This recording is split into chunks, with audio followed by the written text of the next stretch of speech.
Sim community. This is Beetle Beast, and here we are on the ground in Chattanooga, kind of picking up where we left off. We're just outside of the Citation 10 from Flight Effects, and this is going to be part 2 of our Citation 10 review.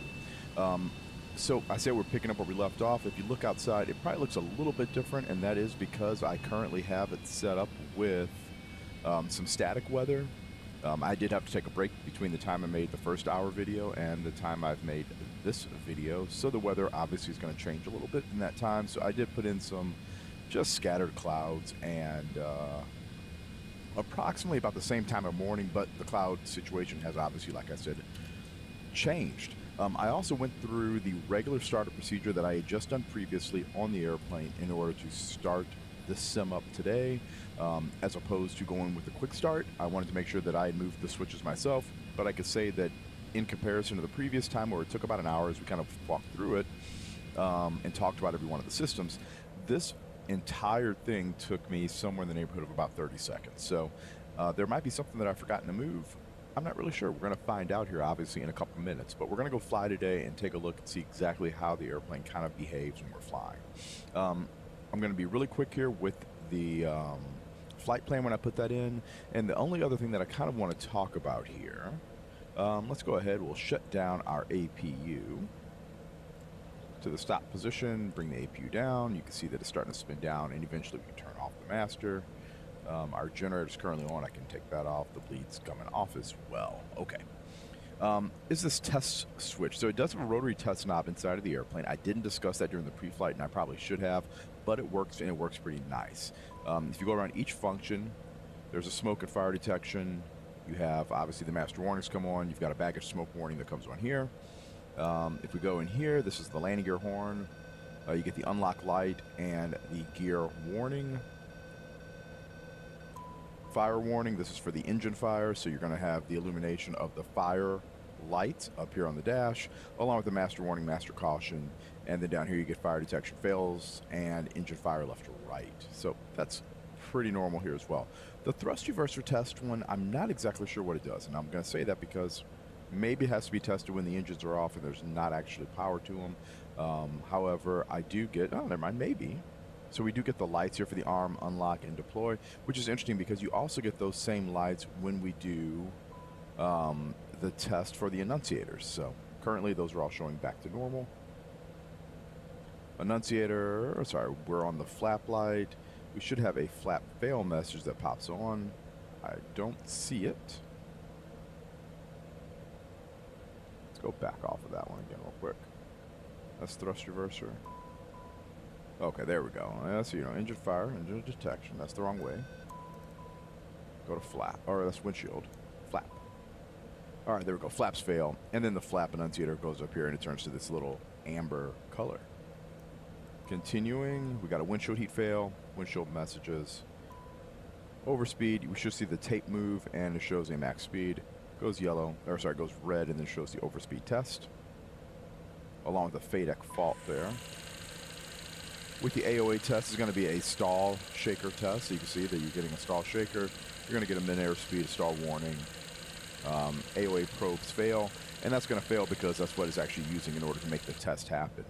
And then annunciator test, which should be for all of the lights. You can see them here. Anything that has a light bulb, it's basically a bulbs test inside of the airplane. So the lights all come up, and you can find out if you have a light that's actually burned out. It's important if you actually do have a light that's burned out and a failure that's occurring and you don't see the light, you can then test the bulbs to make sure that things are working properly. So I didn't talk about that. I wanted to make sure we did before we got going.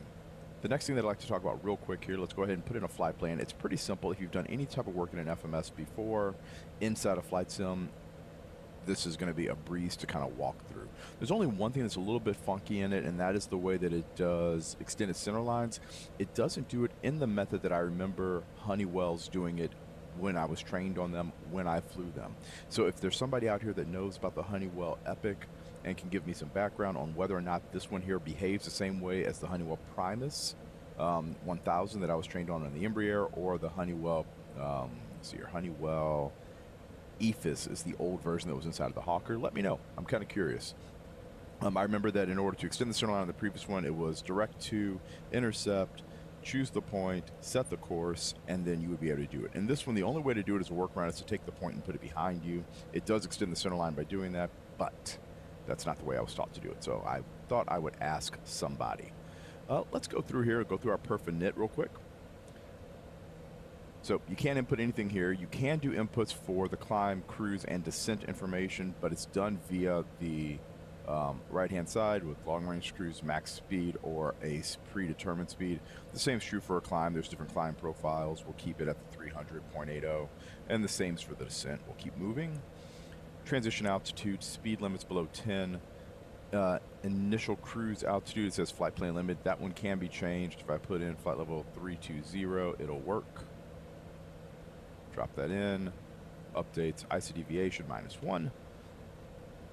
Here's our basic operating weight. We're going to load in some passengers. I have 4 of them in the back right now. We have 150 pounds of cargo still. We'll load that in, and we'll confirm the initialization.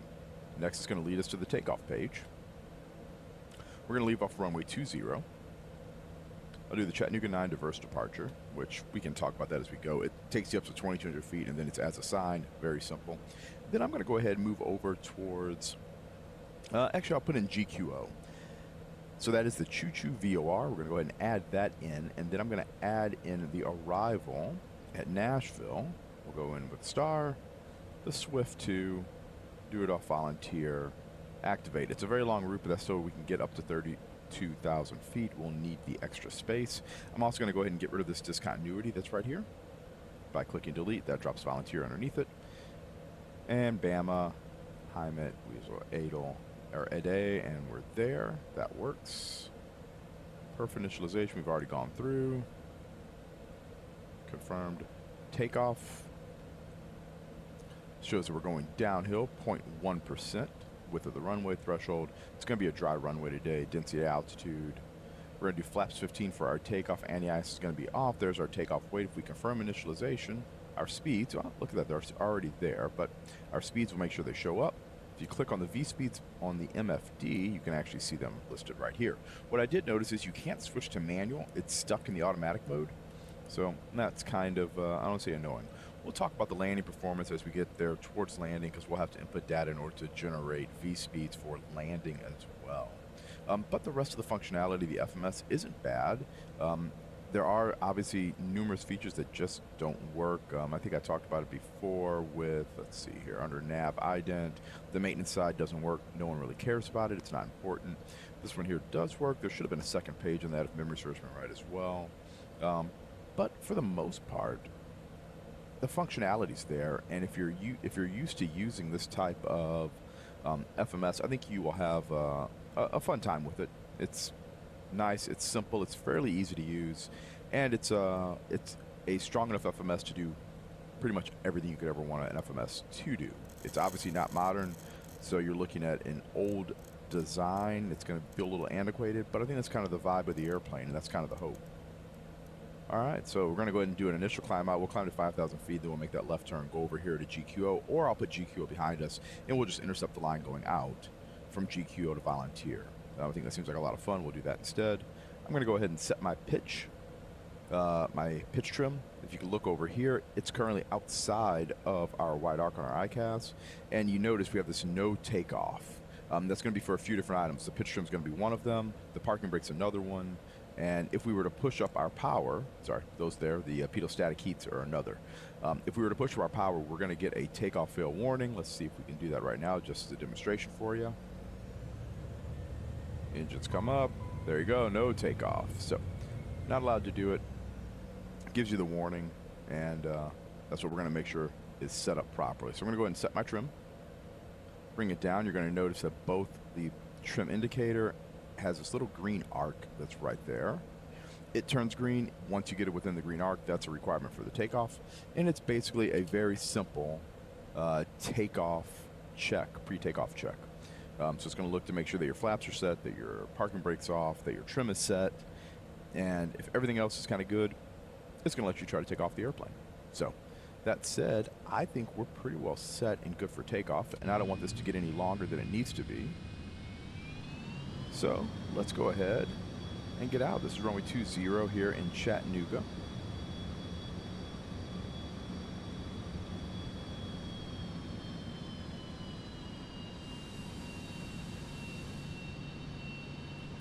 Wind should be relatively calm.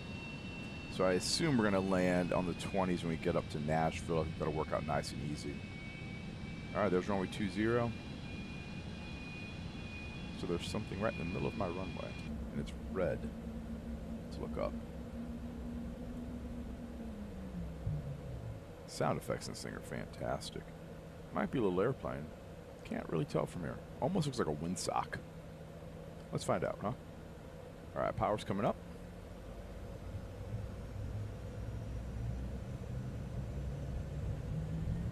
Power set. It is a little airplane. Maybe a Vision jet. All right, your airspeed's alive. There's 80 knots.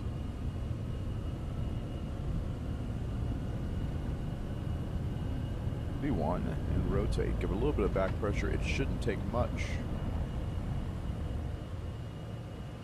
All right, positive climb. Gears coming up. I'm going to engage the heading mode so that I can get my flight director. You heard the gears, they hit the well. 400 feet. First flap's coming up. We can engage nav mode if we'd like. That's going to keep us on our diverse departure. Going flaps up, slats are still down for the leading edge. Waiting for 2,200 feet before we make that left turn. And we're going to go and clean up the wing.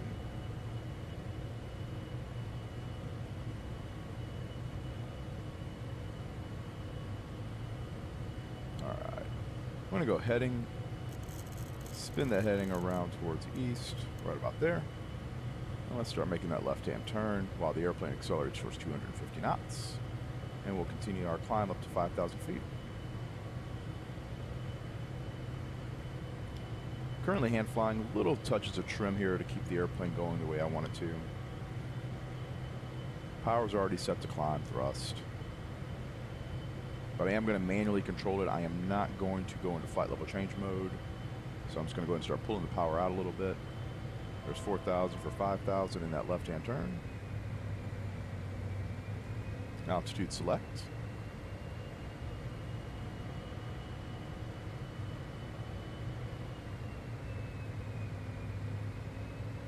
And once we get around here, I'm actually going to go a little east, and then I'd like to go back towards the north a little bit more. Just so I can intercept on the other side of GQO. I don't want to actually go to GQO. I'd like to intercept it. And I'm trying to fly and talk and record and move things.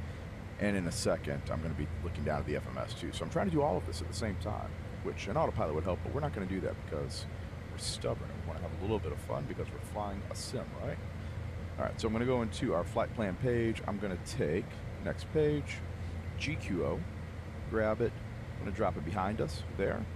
That puts it inside of our route. We're going to take our heading. We're going to move it over. Watch that altitude. And I'm going to let the heading come to the left of GQO on that route. And then we'll do nav to intercept. So the nav will join up when it has the chance.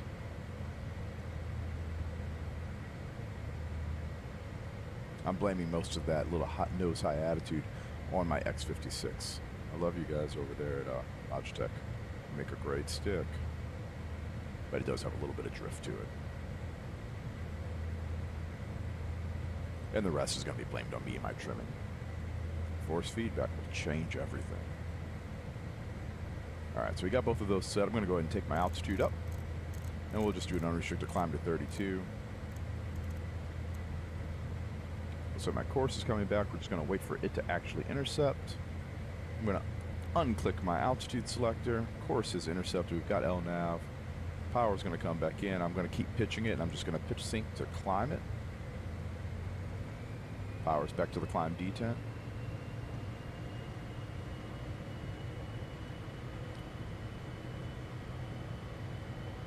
we're just going to pitch the airplane for 250 knots.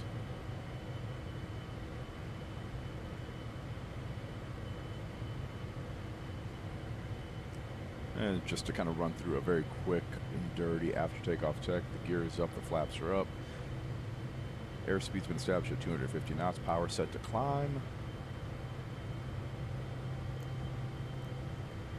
And pressurization should be building some differential pressure. I don't see that one. Let me look if there's a spot for me to see that here. No.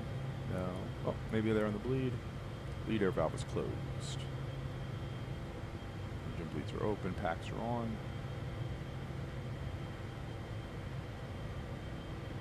That's interesting.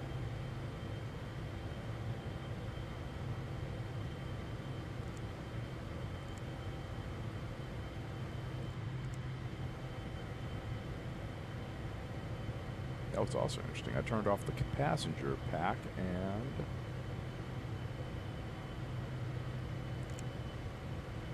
noticed a sound change in here.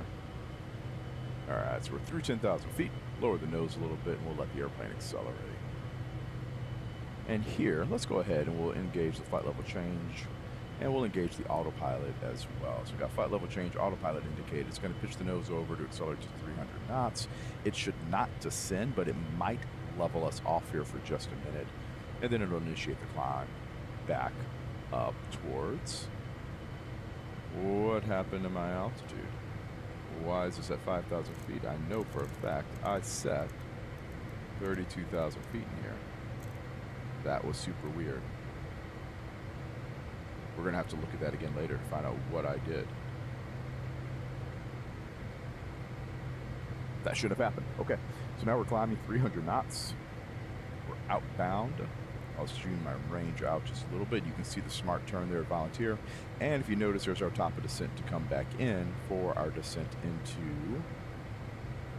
Nashville.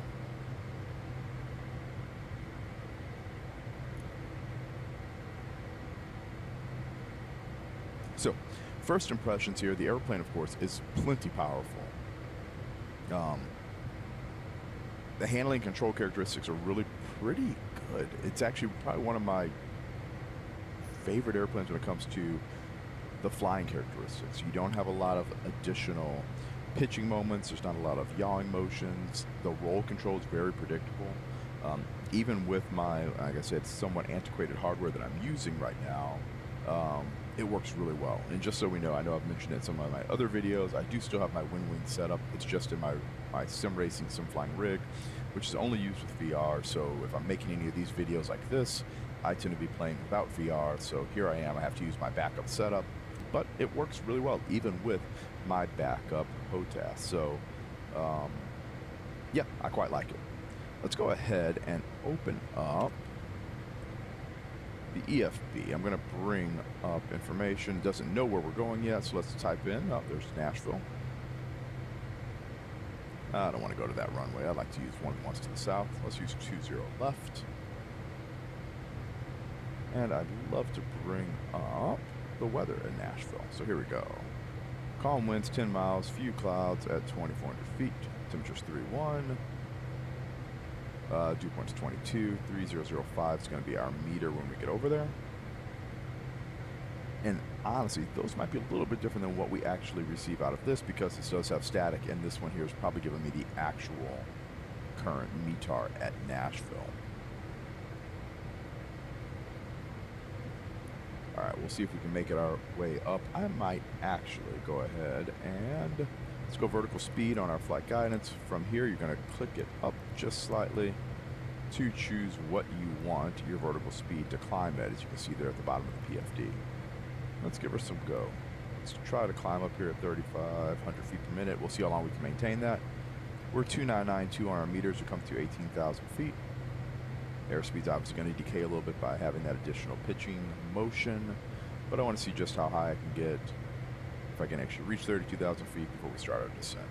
The airplane does come down incredibly nice, actually, in comparison to some of the other aircraft that I have flown inside a flight sim. This thing with the speed brakes open, pitching for 320, 340 knots, does a great job. You can descend it easily at 10,000 feet per minute plus. So it's pretty similar to some of the other jets I've flown. But yeah, it's very competent, and you can fly it in, you know, you can hand fly it in that descent and have complete control of the airplane. I like it quite a bit.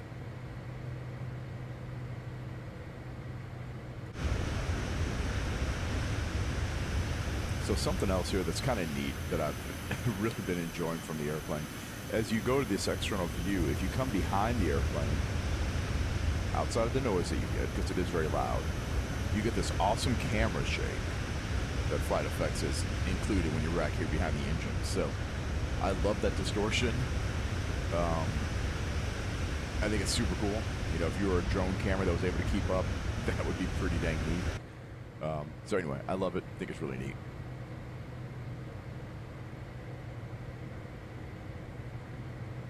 All right, we are slowing down very nicely. I'm going to go ahead and lower that nose just a little bit.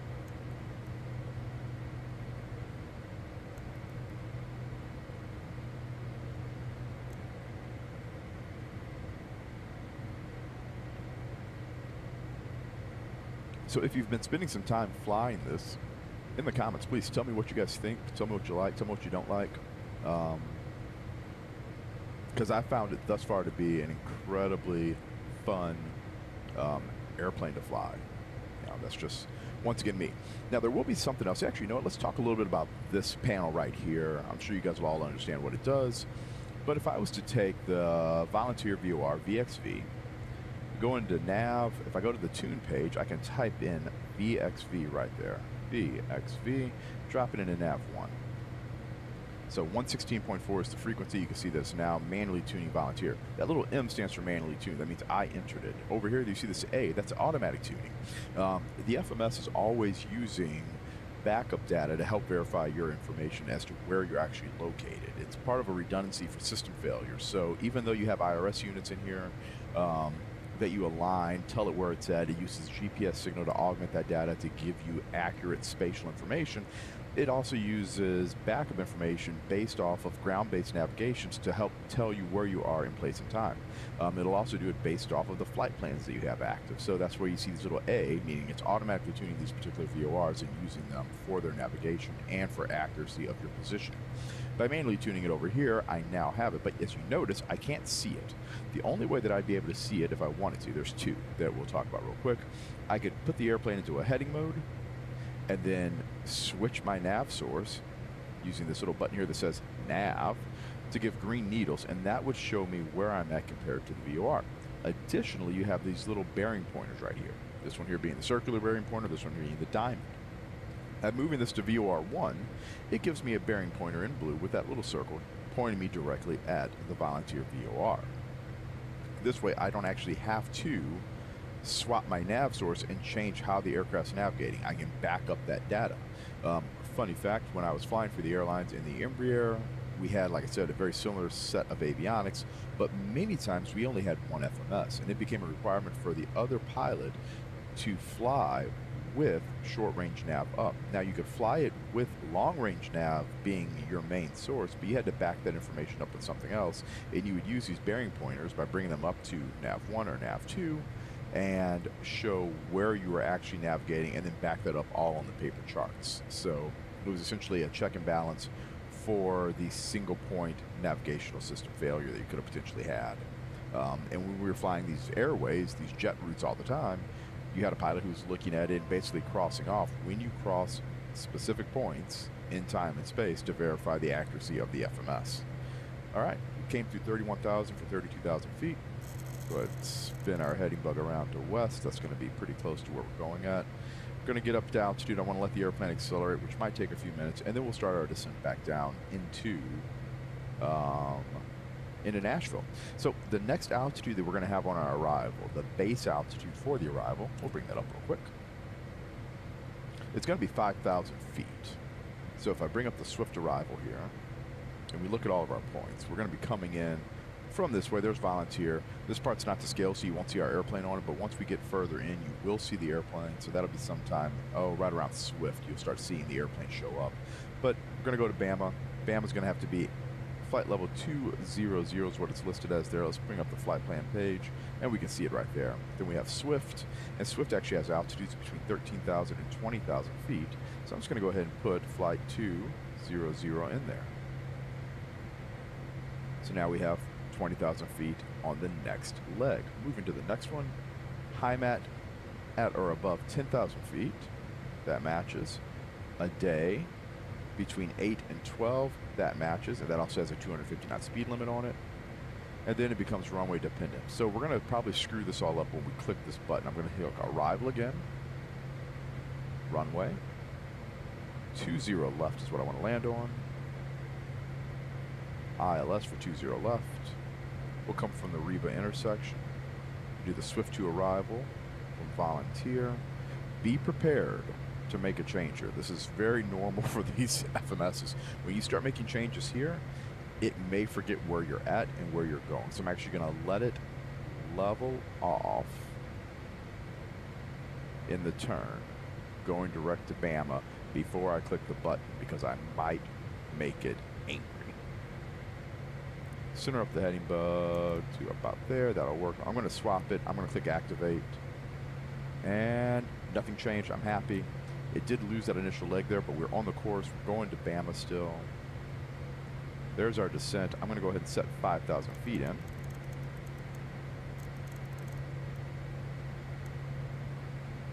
And here's our speed. 9.1 Mach. Airplane flies great. Does a good job. All right, we're going to use vertical speed. Power's coming back. There's that overspeed warning.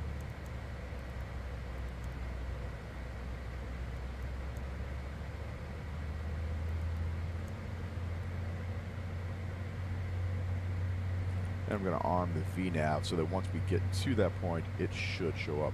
I should be able to do direct to this point, and it doesn't seem to be letting me, but I will try. Let's close out of that. Oh, it showed up now. 3.5 degrees. All right, so we're on the path again. Path is now captured, descending us down towards 5,000 feet on the V path, which should guarantee that we will cross all of our fixes at the corresponding altitude. Now, looking a little bit further here, because of us adding in the addition of the runway, I'm flirting with it the whole time. All right, so after a day, which is where we ended previously between 8 and 12, we had high mat. Let's see. Go back a page. Swift, Bama, high mat, Weimel, a day. Yeah, okay, we were good. So after a day, we have breath, which is at or above 6,000 feet, 250 knots. Nope, not a new. We go to Cora after that, which is at or above 6,000 feet, 220 knots. Hakum, I don't know. And then Sippo, 5,000 feet, 210 knots. That's what we have in there right now. We'll let it keep doing its thing. We're currently not using the auto throttles. We could, but it's going to do just fine without them. And otherwise, we should be pretty well good to go. I did talk about the fact that we're going to be using the arrival information. We're going to have to put information in for the arrival here at our destination airport. So if we come in here again, just to make sure my weather was what it is, click on the arrival, oh, not arrival, sorry. Under perf, it's the landing page. That's where I want it to be. We need our outside air temperature, which is 31 degrees. Winds are calm, so we won't need that. 3004 is going to be the meter. Click that in. Next page. Runway is going to be going uphill by 0.5%, 142 feet wide. It'll be dry when we get there. Density altitude to this threshold is not displaced. Anti-ice will be off. We'll do flaps full for the landing, flaps 35. 28,775 will be our landing weight. And if we come to our landing data, we should be using 3490, and the runway's total length is 7991. So that's plenty of runway to land. There's your approach speed of 130, rev speed of 125. And if we come in here to landing speeds, both of those show up, so you know that the information is in there on your screen. It's just buried way lower than where we're at right now. All right, that should pretty well set us up for everything going into Nashville. We can take another look here on the flight plan page at our approach once we get in closer. So we're going to start at Reba, 20 left, approaches 20 left, ILS 20 left, bring that up. So Reba's out here at 5,000 feet. Wayland is at 4,000 feet at or above. Kramer's at 3,000 feet at or above. Then we go into Judd. 2,000 feet, and then 20 left. That should be it for the arrival. Nice, easy. This should be a very simple approach, very simple arrival back into Nashville.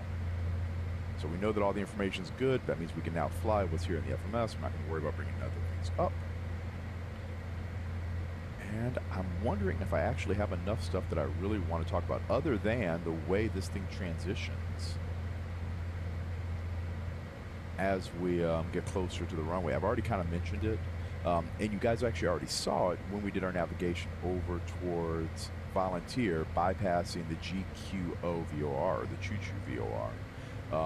What we're going to end up having to do on our arrival in here, once we finish up, because this arrival is going to put us on a vector flying outbound to the northwest. We're going to end up making a change. I say northwest. It's going to be fine in the northeast. It's a 021 vector. My apologies. The arrival is going to put us out there flying on the 021 vector, basically on an extended downwind for the runway. And in order for us to make ourselves be able to intercept the course inbound to the runway, the only way to do that is to change Reba from being a to waypoint to being a from waypoint. So we're going to put Reba out behind us.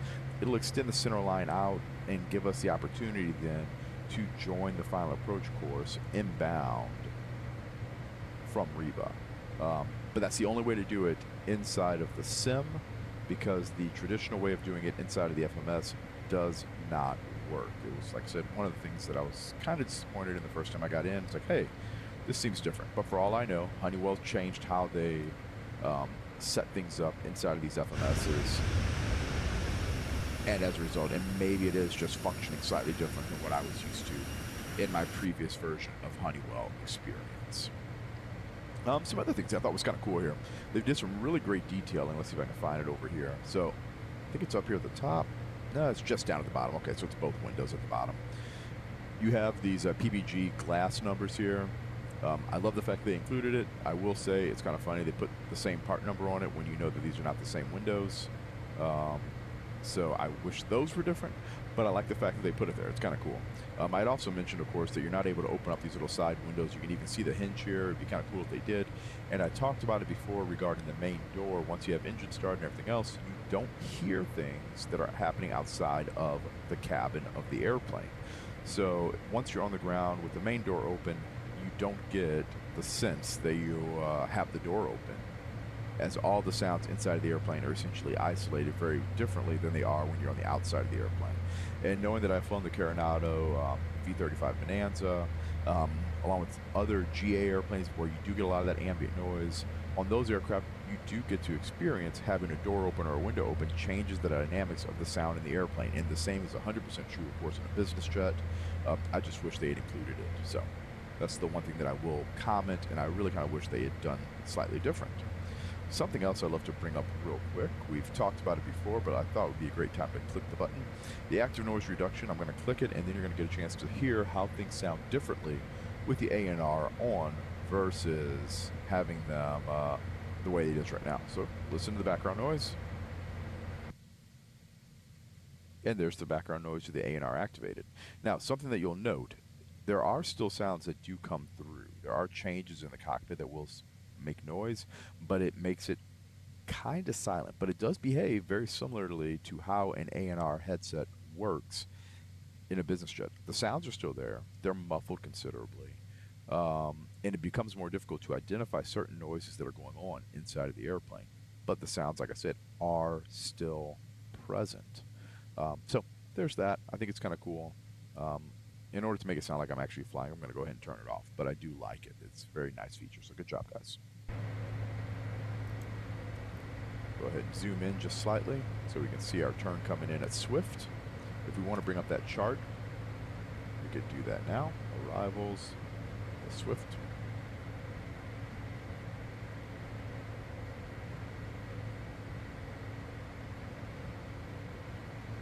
And of course, we're coming in here on Swift right here, so we are close to the area that's not for scale, which is why we're on top of it. Watch my speed as I'm trying to get a little bit too fast.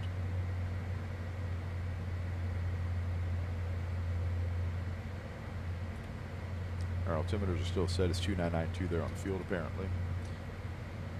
So we're just making our descent. This is our I don't know what to say here. It's just kind of super chill. We're just going to be flying here to the next point.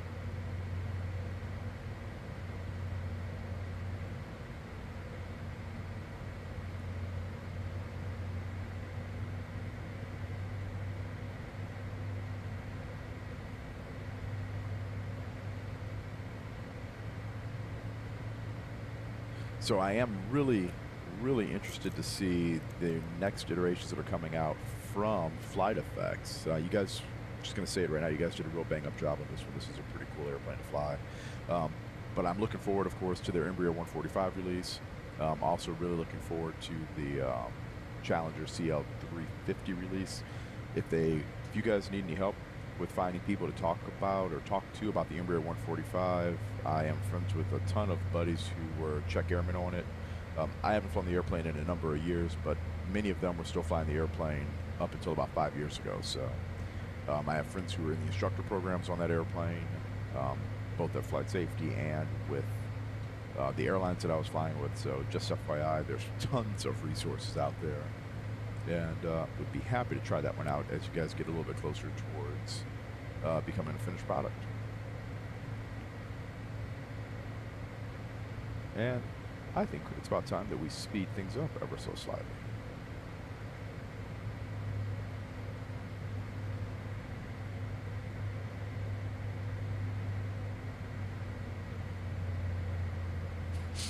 Well, that should have scared everybody.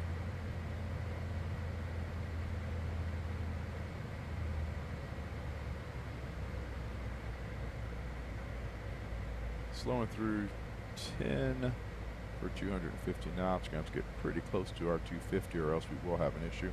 Looks like we're right on the departure corridor for everyone coming out of Nashville.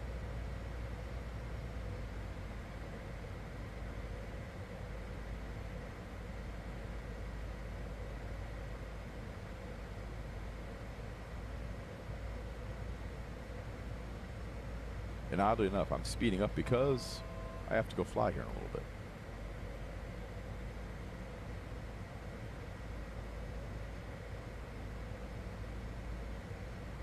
All right, let's spin this heading around. Bring my range in again. Runway should be right over there to the left as we roll out here on that 021 heading.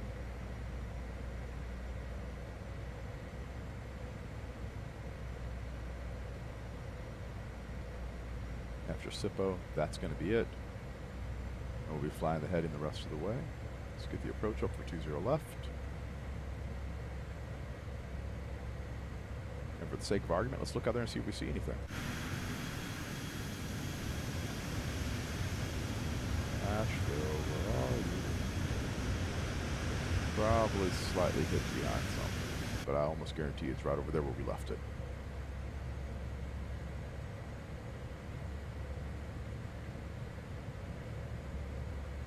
All right, now we're flying on that vector from the arrival. So we're going to come in here, take Reba, going to grab it, go to your previous page, right where it's blue, you're going to drop Reba. Oh, of course, stay where you're at. And that obviously extends that center line there now off of Judd, puts Reba out there somewhere behind us. We're not going to worry about that. And that's going to give us the ability to intercept that course there inbound from Judd. Judd's at 2,000 feet, so I will go ahead and start a descent down to 3,000 here in a second. Which we have set. Now let's go ahead and start that descent. Okay, turn off my VNAV. Just use the vertical speed.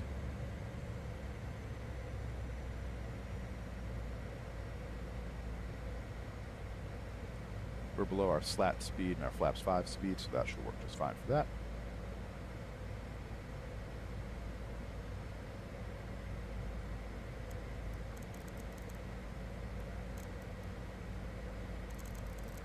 Bring our heading around for a base leg.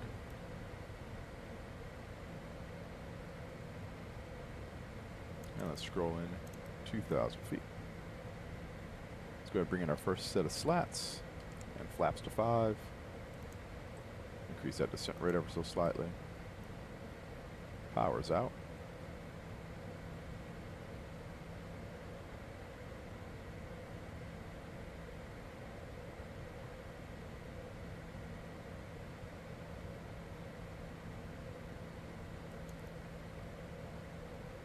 we're below flaps 15 speed, so flaps are going to come in 15.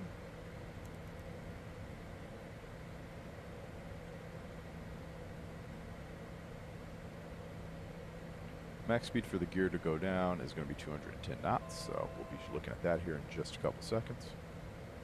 For 3,000, for 2,000. Start rolling that heading around. Arm the approach mode. We've got loc, heading. Altitude select is already armed.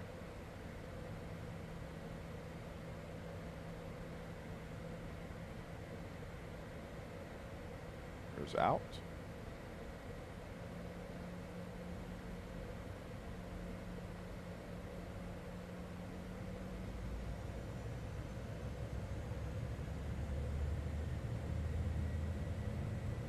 Waiting for that course to come alive. We should be getting there very quickly. I'm going to bring the heading back around just slightly to the left.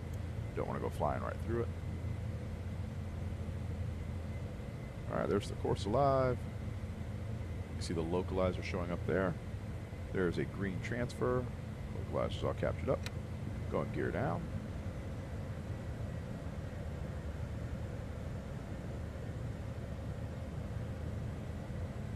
See your runway clear ahead of you. Glide slope is alive. Got about 1 dot.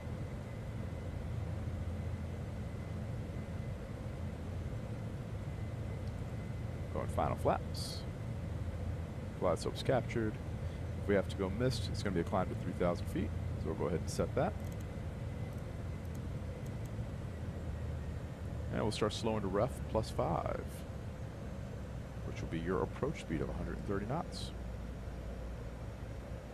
So it's been a fantastic time flying with you guys today. For the team over there at Flight Effects, great job with the airplane. It's going to be really kind of funny. I do believe someone's directly behind me on the arrival. We'll see how close we're able to get before they run into us, or if they'll have to go missed. All right, autopilot's coming off. We'll hand fly the rest of the way in. But like I said, fantastic airplane, fantastic flight model. Hand flies like a dream. As good, if not better, than the majority of airplanes that I've flown inside a flight sim. So you're delivering a product that I think a lot of people care about, a lot of people love. The reviews have been pretty positive by everybody that I've kind of come across here in this community. And it's great that you guys built something that's just so predictable and easy to use, yet still intricate enough that it'll keep the less casual simmer, entertained. All right, we're still a little bit fast. Airplane's flying nice, still slowing on the glide path.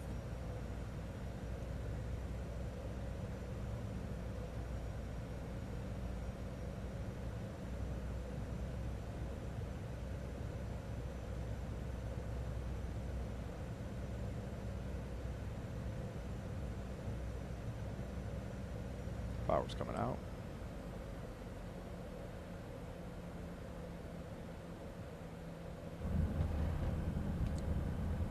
Bursters are open. 100 knots. 90. Establishing the brakes.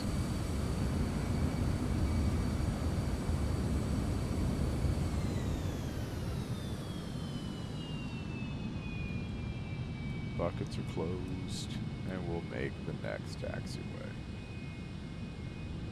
We made them go around. Anyway, so hopefully you guys liked the video. Hopefully you enjoyed it. Let me know what you guys think in the comments. If you have any questions or anything else that I didn't touch on, please let me know. I would love to go ahead and explore this airplane a little bit further.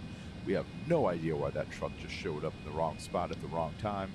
But hopefully this has helped somebody kind of figure some things out and get a better opinion of the airplane. If you haven't bought it yet, I would highly recommend it.